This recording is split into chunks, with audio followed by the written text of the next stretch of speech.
Alright, hello and welcome. So, it's time to talk about Ash. But before we talk about any of the abilities, I'd like to just say, this skin is fucking wonderful. It's very much like the Palatine skin, but damn does it look good. And it's Nakana too. Really, really nice looking skin. But yeah, anyway, let's move on.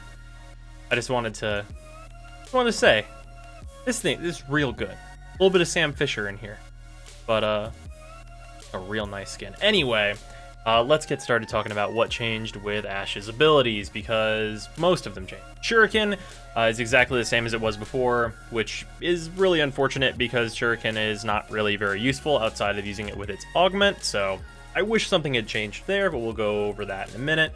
Smokescreen got an amazing change. You can now cast it while moving and while in the air, which is absolutely outstanding for this ability. Being able to recast it anywhere is huge for Ash, because it means that you can now kind of use your full breadth of movement in like getting around the place, and then you can judge anywhere as opposed to just on the ground whenever you recast. So that's huge. Because now it's like, oh, I'm out of invisibility. You don't have to wait to hit the ground. You can just cast it, which is outstanding. Hugely good change to Smokescreen. You make his very short invisibility much more usable. And then for teleport, you can now teleport to objects. I've found that to be incredibly buggy, and it doesn't work on all objects, but I think that'll probably end up getting sorted out in the end.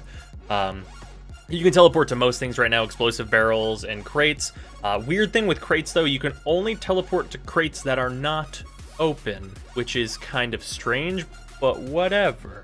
But yeah, lots of objects aren't, like, viable for that right now, which they'll probably add in as things get going. I probably would have rather liked to see teleport have, like, a base range of, like, 10 meters, like a 10-meter jump, if you don't have a target, but it's fine. It's an improvement to teleport, kind of no matter how you look at it, so that's fine. And then the final thing is Bladestorm. So Bladestorm has significant changes, and I feel a couple different ways about how Bladestorm changed, which we'll go over now. So whenever you hit 4 now, you go into your kind of Bladestorm mode, and everything goes black and white, and this effect is actually really fucking cool. It changes your energy color and stuff, though, which I find to be kind of weird, but it's alright. So you go into this mode, and then whenever you look at enemies, which we'll just take these ancient healers, you cannot look through walls at them, even though I've been seeing people say that. I can't mark them through this wall, because they're all right over there. Oh, did I get one mark? Oh, no, it's... Okay, never mind. It's the 3-second line of sight. So once I've seen them once, I have 3 seconds to mark them through walls. That's how it's doing it. Okay. I guess that must have been why people are saying that, because once they're on screen, this works the same way with a couple different line of sight things. You have like a timer for how long you can still interact with them, which is how Mace's Peacemaker works. But anyway, these marks above them, you see how they can only have 2 marks. Any enemy can have a maximum of 3, but these guys will die in 2, so it won't let me overmark them. So that's how that works. And whenever you put the mark onto the enemy, it just takes the energy right away, and the energy is stored inside the mark, and you can see how this guy has 2. So I can get my energy back by killing the enemies that are holding my energy, as it were, which is kind of an interesting thing. During this mode, Zeneric works. You can regen your energy in all kinds of ways, which is really nice. Basically, not being in this mode is not something I would suggest, I guess, unless your efficiency is really badly, and putting a mark will basically drain you of all your energy. Outside of that, can't suggest it. And then once you hit 4 again, you Bladestorm all the enemies.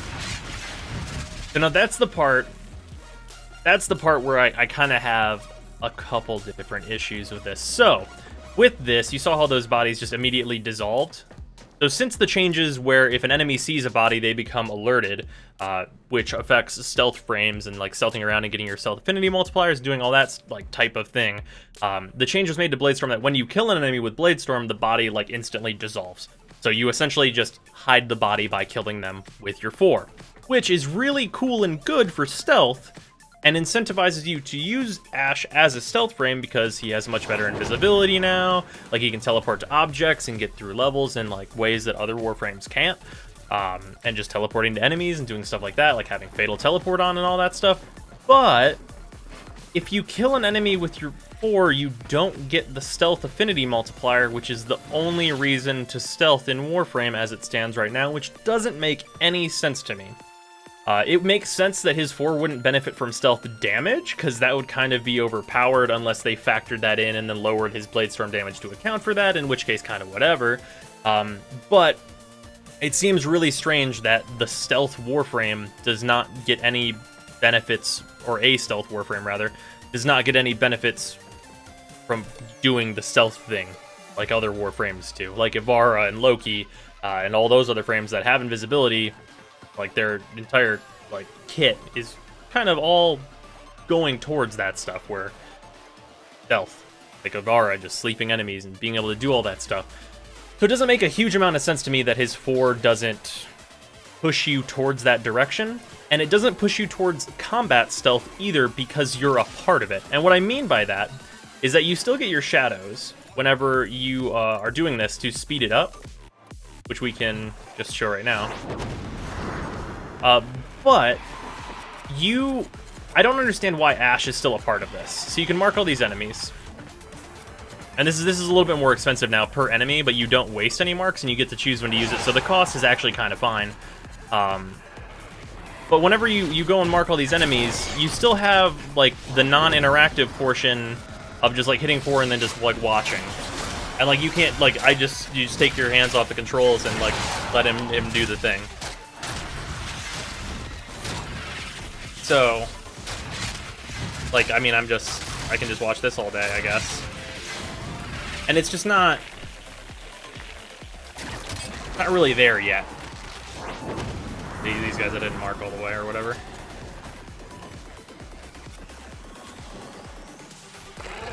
And you can just like you just mark them and then you go through this animation that is super non-interactive. So like they basically just put a barrier up between you and the super non-interactive, not fun portion of Ash. So I don't understand why Ash is still a part of it, because if you had Ash not be a part of it, you could use your invisibility, go around, go into your 4, be like, mark this guy, and then, okay, I'm going to send my shadows after him by hitting 4 again instead of Ash doing this portion. So while that guy was getting killed with shadows, you could be moving on through here, doing your 3 to like continue moving through the mission and doing things like that. I don't really understand why Ash is still a part of it if they wanted to make it more interactive, because it is like slightly more interactive, but you're not like, you still have, if you mark a bunch of enemies, you still have like a long portion where you might as well just put the game down. You're like, oh, I have my controller and set that down and I'm going to the kitchen and I'm making a sandwich. Like, I don't understand why that is that way if it's not going to be stealth focused. Because if it was stealth focused, you'd only be killing a couple enemies at a time, so that animation is short enough where it makes sense that you're just doing it and then continuing on your way. So I don't really get it. Because the only thing that the dissolving bodies does, as it stands right now, is takes Ash out of every single meta farm location, because the bodies disappear, and then you have 3 seconds to desecrate them with, say, Necros, and 3 seconds is not long enough in the wide scheme of things, because Necros desecrates one body at a time now. So, if the bodies dissolve and that's not a method of making Ash's stealth better, if he were to get stealth multipliers and want to be used for that, then the only reason the bodies would dissolve would be to nerf those farms. Which seems like not, because like there are already better Warframes for farming than Ash was. Ash was just the laziest, so that doesn't really make a whole lot of sense to me to do that, personally. But yeah, I mean, this is all, like, honestly, I think the changes aren't far enough is what I'm gonna kind of, because they're all in the right direction. The direction of all of these changes is great. I just don't think they went far enough in either direction. Like, they didn't fully push his 4 into like a stealth thing where it's like, oh yeah, you use this for like stealth multipliers and you can do some like cool focus farm stuff here, and that stuff's cool. Because that would be like, oh, okay, that's what Ash's 4 is kind of, you're kind of using that for a stealth thing. That makes sense, sure, of course. And they didn't put it into like the full combat thing where you're like chaining your invisibilities together and using your 3 and like sending your shadows out with your 4. You're not doing either of those things. So he's just kind of in the middle and doesn't really have a home right now, is what it feels like. And it's not to say that his home before, where he was the super lazy, like, press 4 and make a sandwich frame, because that wasn't good and needed to change. But it seems like it seems like revision 1, I guess, is what I should say. Because you can, even if you didn't have Ash as a part of his 4, you could still do some really cool shit. So, I would argue even cooler shit if he wasn't. So, I'm not really certain why that is that way. But yeah, that's the Ash rework. Also, working his Shuriken into his abilities seems like a no-brainer to me. Like, if you go into this mode and then throw a Shuriken at enemies, they immediately attain max marks or something as like a way to like discount you and like give you a reason to use your 1. That might be a cool thing to have happen. But yeah, I don't know, just some way to incentivize you to also use your 1, because there's incentive to use his 2, because you go invisible and then your marks cost less, which makes tons of sense. Because that's pushing you more towards the, oh yeah, you want to build for some duration, not just max strength and doing all that shit. Yeah, he's just in a really weird spot where he's not. There's no good reason to use Ash right now, I guess is what I'm saying. Besides that, he looks fucking great with this skin. That's a reason. But yeah. Yeah, that's Ash. Really, really middling first impressions. Just because, I don't know, maybe they'll do more, like, in, like, the next week and, like, push him more into one of those roles. But if they don't, then he just kind of feels like a frame without a home, which is really unfortunate. But for anyone that wants to see what build I've been running on him, I have been running this. So this is kind of a balance of things, slightly lower range, and then it's kind of optimized so you can swap between all of his augments whenever you want. Fatal Teleport is the one I'm probably going to be using the most. Seeking Shuriken also works great here. Smoke Shadow if you need some team support stuff. And then Rising Storm is always pretty good as long as you're hitting your 4. So that's the Ash build. Yeah, it's all right. Just not really pushing him into any like role at all. See you guys tomorrow.